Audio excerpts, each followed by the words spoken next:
The night the alarms went off, the radar screens across 3 countries lit up almost simultaneously.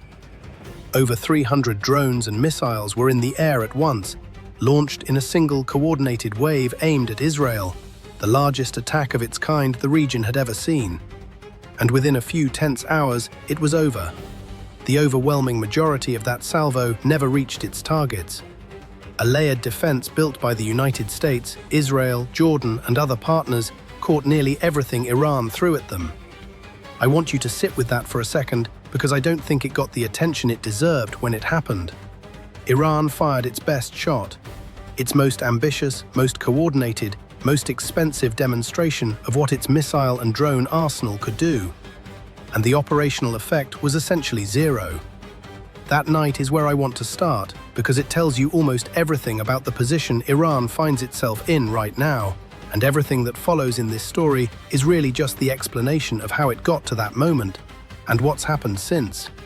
I'm Ryan, a former F-15 Echo combat fighter pilot, a former F-16 Thunderbird pilot, and now an airline pilot flying the Boeing 737 and the Airbus A220.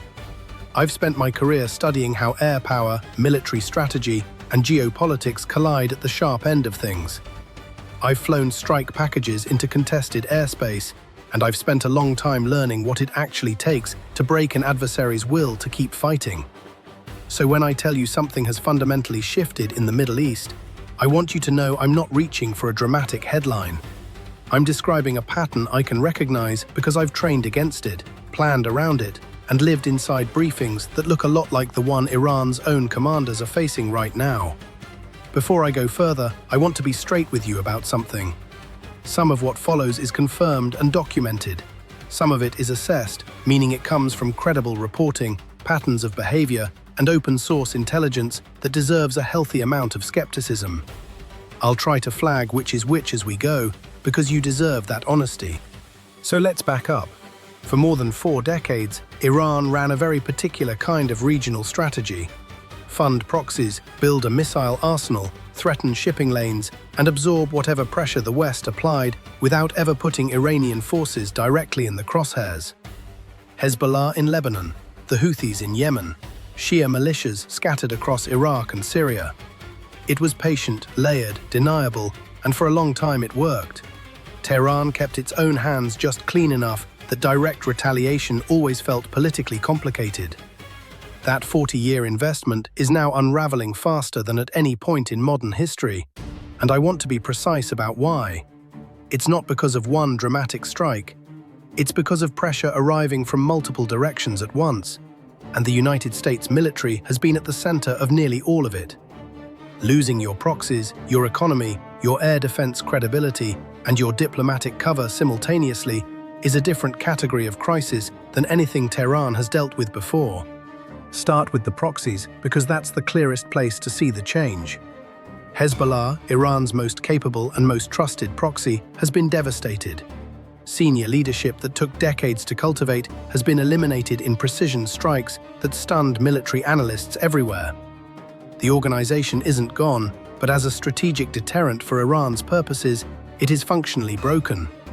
Part of what broke it was a communications compromise, the coordinated detonation of pagers and radios that represented a security failure almost without precedent in the history of modern irregular warfare. Iran lost its most battle-hardened proxy force not gradually, but in a compressed window that gave Tehran no time to adapt. I want to be fair here. Hezbollah isn't finished. Organizations like this rebuild, but rebuilding takes years and resources. And in the meantime, the sword Iran held to Israel's throat for decades has effectively been broken. And that changes every threat calculation Tehran makes going forward. The Houthis in Yemen tell a slightly different story. They've absorbed months of sustained airstrikes from the United States and its allies, targeting missile infrastructure, radar systems, command nodes, and logistics chains. And they're still standing. I don't want to minimize that resilience. It's real. But their ability to hold the Red Sea hostage and threaten global shipping at scale has been sharply degraded. And here's the part that matters most for Iran specifically. The political cost of continued Houthi attacks has landed almost entirely on Tehran, not on the Houthis themselves.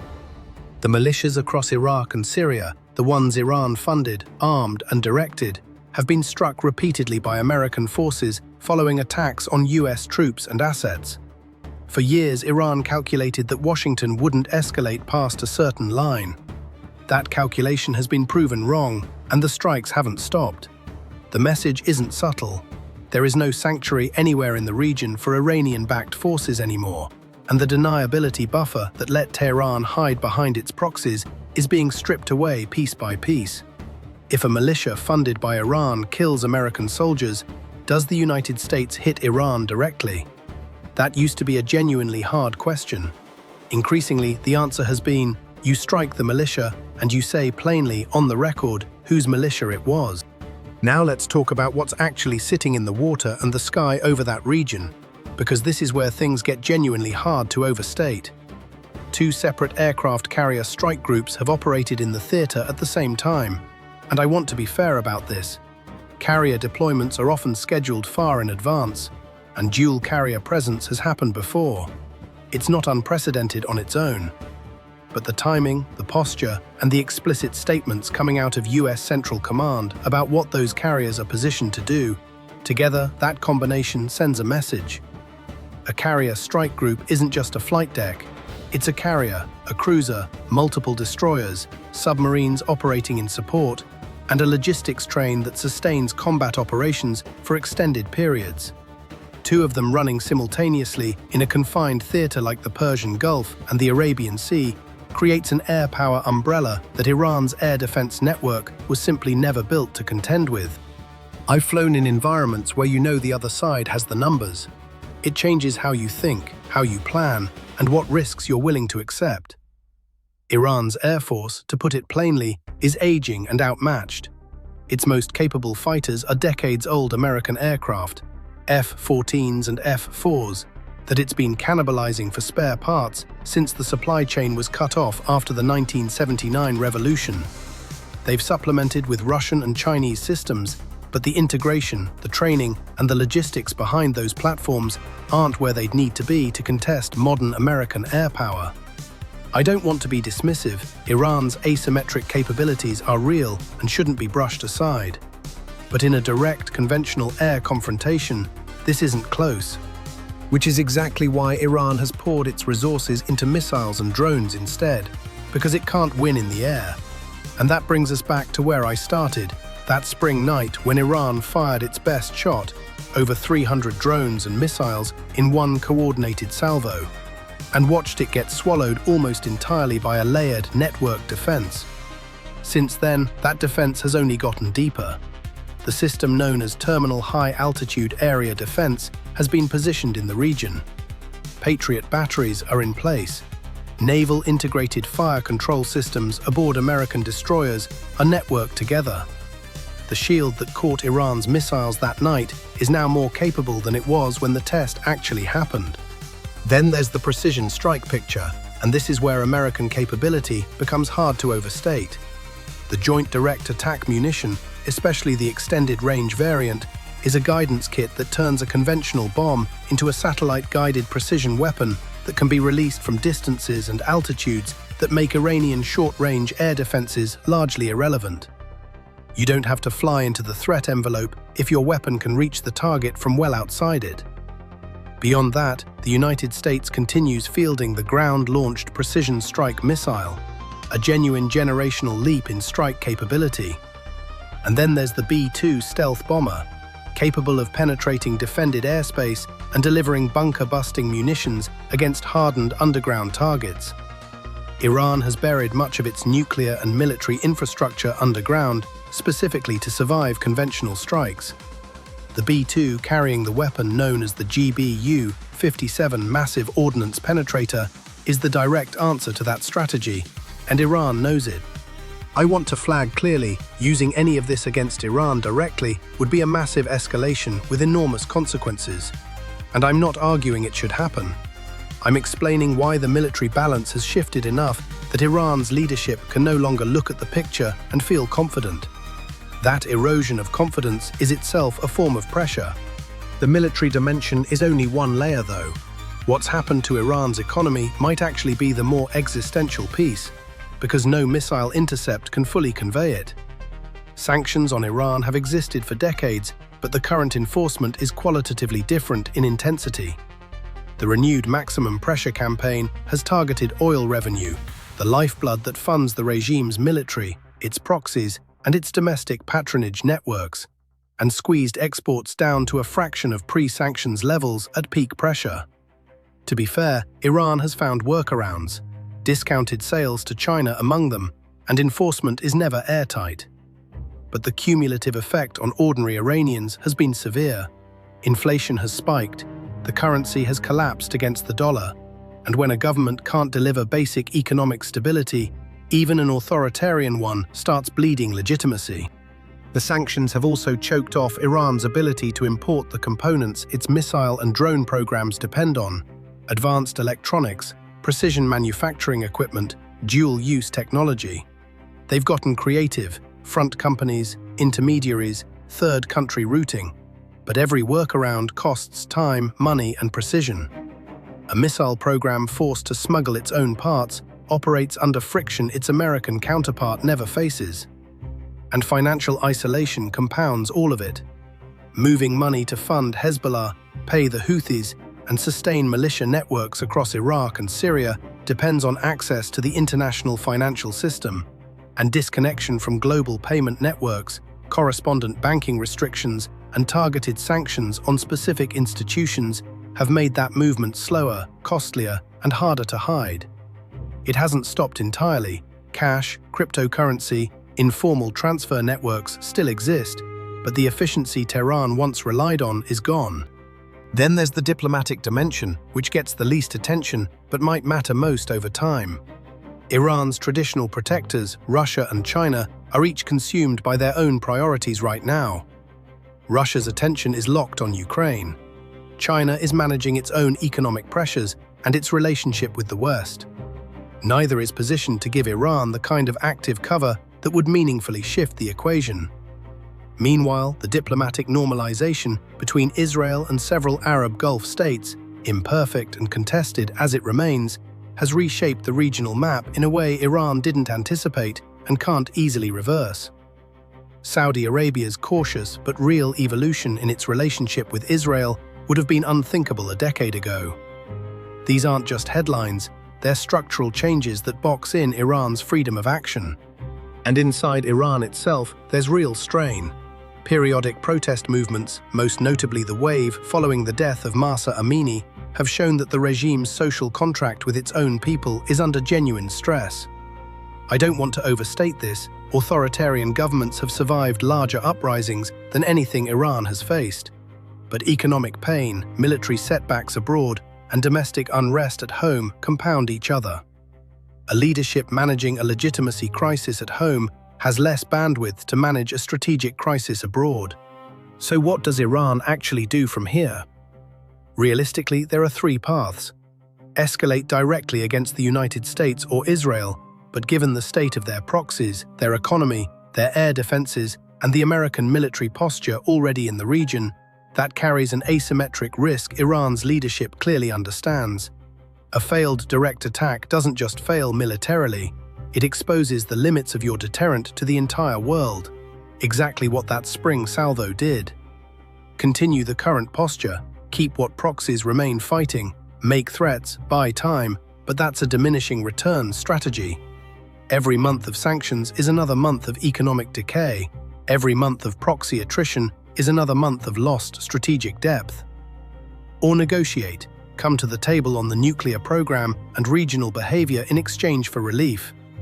That's not surrender in any dramatic sense, but it is a real concession of the posture Iran has maintained for 40 years.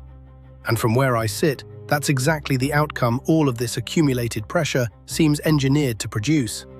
I want to be fair though, Iran's regime isn't irrational, and it has survived pressure that would have broken other governments. Its leadership has weathered wars, sanctions, internal crises, and external threats for decades. They won't fold quickly or easily, and anyone telling you this is simple isn't being honest with you. I can't wrap this up without addressing the nuclear program directly, because it complicates everything else. Iran's enrichment capability has advanced to where the technical gap between where they stand and a functional weapon has narrowed considerably. I want to flag that the exact state of the program is assessed, not confirmed, from open sources. Intelligence agencies have historically both overestimated and underestimated nuclear programs before. But the consensus among serious analysts is that Iran sits closer to threshold capability than it ever has. If Iran crosses that line, or even reaches a credible near-threshold status, the entire pressure campaign becomes far more complicated, because a nuclear-armed Iran is a fundamentally different adversary than the one in this story. That urgency, spoken or not, is almost certainly shaping the pace of everything happening right now. The military option against those nuclear sites is real. Both Washington and Israel have said so plainly, and the B-2 carrying the GBU-57 is designed specifically to hold buried, hardened targets at risk. Whether it would work against everything Iran has dispersed and buried is a genuine unresolved debate among analysts, and reasonable people disagree on that. But the fact that the option exists, and that Iran knows it exists, is itself a form of leverage.